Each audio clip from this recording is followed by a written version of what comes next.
नमस्कार, मैं हूं आकृति और आप देख रहे हैं इंडिया पब्लिक खबर। अमेरिकी राष्ट्रपति डोनाल्ड ट्रंप और रूसी राष्ट्रपति पुतिन के बीच अलास्का में हुई बैठक बेनतीजा रही।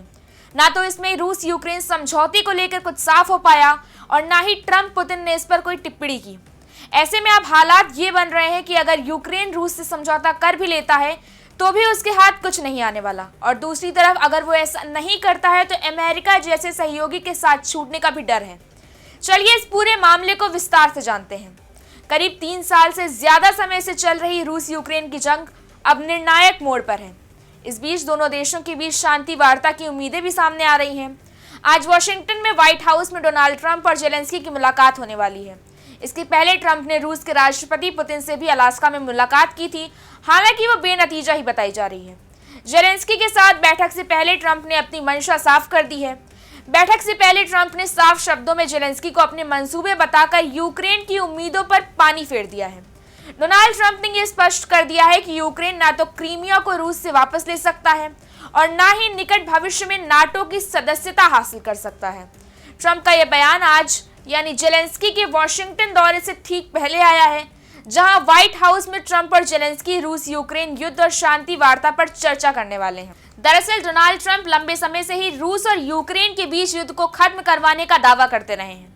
इस बीच वो लगातार यूक्रेन पर युद्ध खत्म करने का प्रेशर डाल रहे हैं। अलास्का में पुतिन के साथ बातचीत के दौरान ट्रंप ने ओबामा गवर्नमेंट के तहत 2014 में क्रीमिया के रूसी कब्जे का उदाहरण देते हुए जेलेंस्की को यूक्रेन में युद्ध समाप्त करने के लिए दबाव डाला। उन्होंने जेलेंस्की को शांति समझौता स्वीकार करने को कहा और कहा कि वो युद्ध समाप्त कर सकते हैं या फिर लड़ाई जारी रख सकते हैं। हालांकि उन्होंने यूक्रेन के नाटो में शामिल किए जाने की संभावना को सिरे से खारिज कर दिया। उन्होंने कहा कि यूक्रेन नाटो में शामिल नहीं होगा और ना ही क्रीमिया उसे वापस मिलेगा। अभी पूरा फोकस यूक्रेन के राष्ट्रपति वोलोदिमीर जेलेंस्की पर है। यूक्रेनी राष्ट्रपति वोलोदिमीर जेलेंस्की अगर चाहें तो रूस के साथ जंग तुरंत समाप्त कर सकते हैं। ट्रंप ने कहा कि कीव को नाटो की सदस्यता नहीं लेनी चाहिए। ट्रुथ सोशल पर ट्रंप ने पोस्ट कर लिखा, यूक्रेन के राष्ट्रपति जेलेंस्की अगर चाहें तो रूस के साथ युद्ध तुरंत समाप्त कर सकते हैं या फिर वे लड़ाई जारी रख सकते हैं। याद कीजिए कि ये कैसे शुरू हुआ था। ओबामा की ओर से दिया गया क्रीमिया वापस नहीं मिलेगा और यूक्रेन का नाटो में शामिल होना भी संभव नहीं है। कुछ चीजें कभी नहीं बदलती। ट्रंप ने आगे कहा कि वो व्हाइट हाउस में कई यूरोपीय नेताओं के साथ एक खास दिन की तैयारी कर रहे हैं। उन्होंने लिखा, इतने सारे यूरोपीय नेता एक साथ कभी नहीं मिले। उनकी मेजबानी करना मेरे लिए सम्मान की बात है।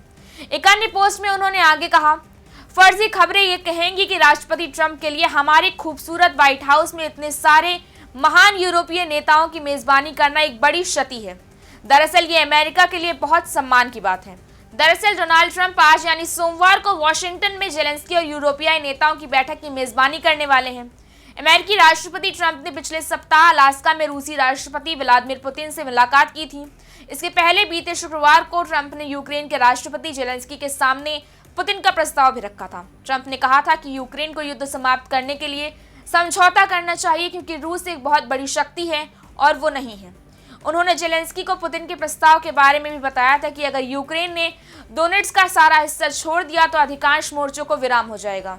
हालांकि जेलेंस्की ने उस प्रस्ताव को अस्वीकार कर दिया था। आज व्हाइट हाउस में होने वाली इस बैठक में यूक्रेनी राष्ट्रपति जेलेंस्की के साथ साथ शीर्ष यूरोपीय नेता और नाटो सदस्य भी बैठक में शामिल होंगे।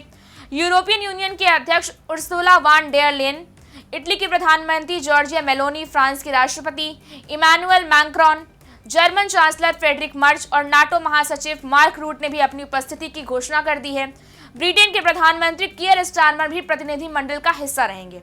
अब देखना यह है कि जेलेंस्की ट्रंप की इस बैठक के बाद रूस यूक्रेन के बीच चल रही जंग कौन सा नया मोड़ लेगी या फिर ये भी अलास्का में हुई बैठक की तरह ही बेनतीजा चली जाएगी। फिलहाल इस बारे में अपनी राय हमें कमेंट सेक्शन में बताएं। वीडियो को लाइक करें, शेयर करें, चैनल को सब्सक्राइब करें। शुक्रिया।